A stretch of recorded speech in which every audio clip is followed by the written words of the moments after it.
Hmarchapui cái đó là tiệt cái hi chuan marcha đây he atin nuam em mà thì chuan Hmarchapui ai tur te mà atin nuam em này ấy ha cái ti đó này atin dam song song thế mấy ni marcha thì hen mo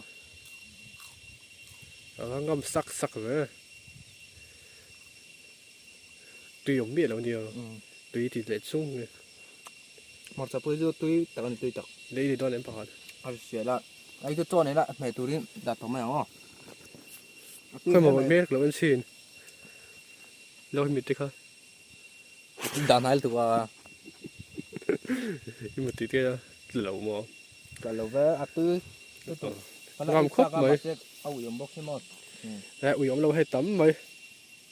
lại chụp hi xin chi chụp hi xin chứ tụi ấy lầu mèo ấy你这顶chi hi这种么子hi tiền bớt thật là tục khi mấy tế chú cũng về chú mình mà sẽ alo thì đâu